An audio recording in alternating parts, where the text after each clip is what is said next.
The sails were set, and a steady wind was at the back of the ships of the Ashkenazi. The weather was perfect.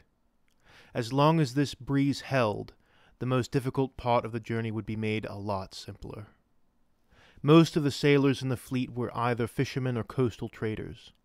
None of them were accustomed to being at sea for this length of time. Despite the perfect weather, seasickness was common amongst the soldiers, especially the Temerine horsemen.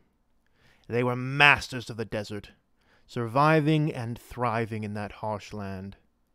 But putting them on a ship was like forcing a Black Templar to take an administratum position behind a desk. They did not voice one word of complaint, but Abaya had never seen men become so ashen-faced and robbed of their vitality by such a powerful melancholy. Abaya shook his head. He understood the misery of these men and what they were dealing with. To be stuck in a boat crammed with soldiers with no place to go. But he was grateful that they hadn't encountered a storm yet. Aside from a brief rain on the third day, the weather had been ideal, and he'd hate to see how pitiful the Temerine would be in rough seas. As it was, they spent most of their time sitting in silence or tending to their horses, who were just about as miserable as their masters. Abaya walked over to Captain Fanuel, who was looking out over the seas in the direction of Phrygia. "We should be in sight of the Phrygian capital of Gordion in a few days if the weather holds. I had heard stories about it. A bustling city of trade with grand buildings and temples to the emperor who guides us all.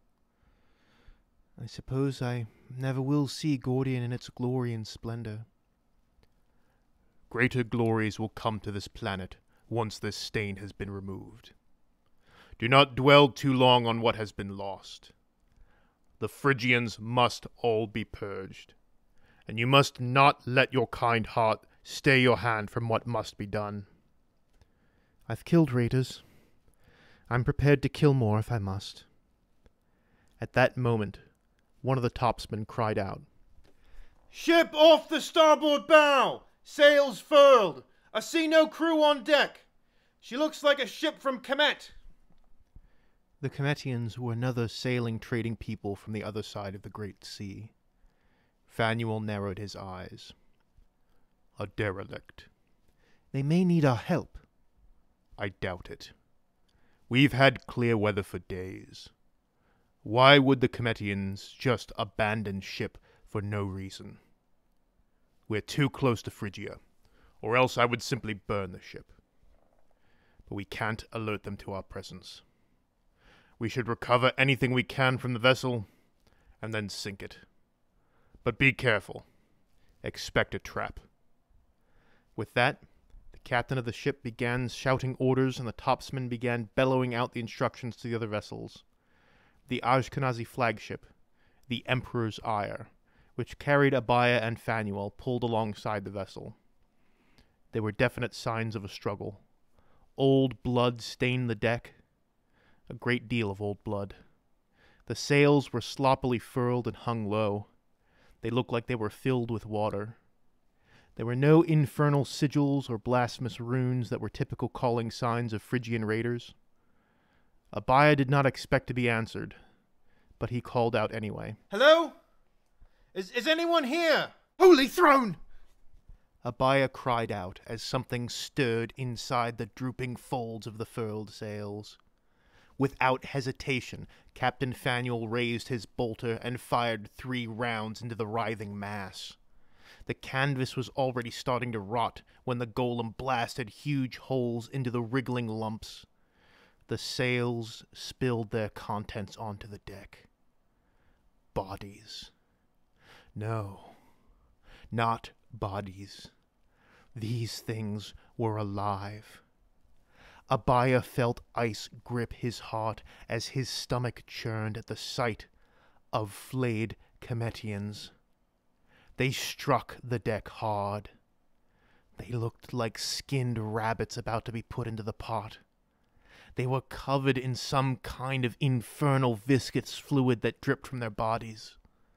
Several were killed by the bolter shots, and more died when they tumbled to the deck. Bones cracked and snapped.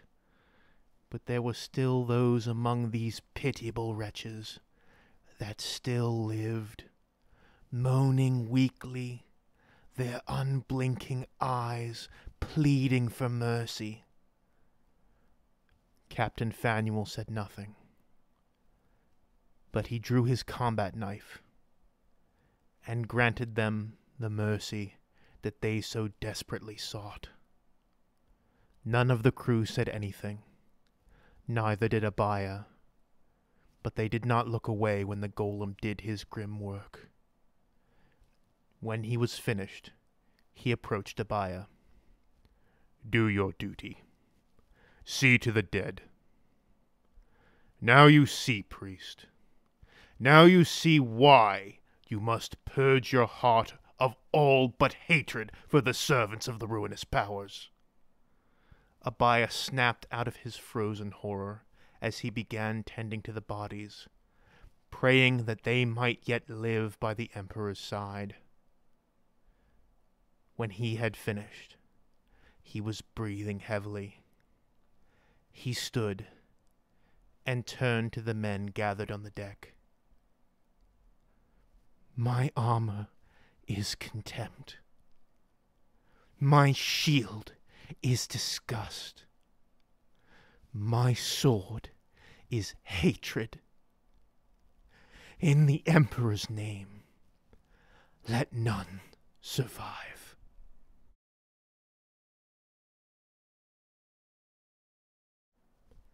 No man do they call me. My mother and my father and all my comrades as well. Thank you all very much for listening to this week's episode of Heart of Iron. If you enjoyed what you heard, please leave a like and a comment in order to purge your heart of all mercy towards wickedness. If you haven't yet done so, please subscribe so that you can hear more stories that expose the heretical lies of the ruinous powers. If you would like to support the work that I do on this channel, you can do so either by PayPal or on Patreon, whichever you prefer. Both of those will be linked in the description. And if you have absolutely no idea what's going on, you can click on the link to the Heart of Iron playlist, which should be appearing on screen right now. Thank you all very much again for listening. I very much appreciate all the support that you give me. No Man, out.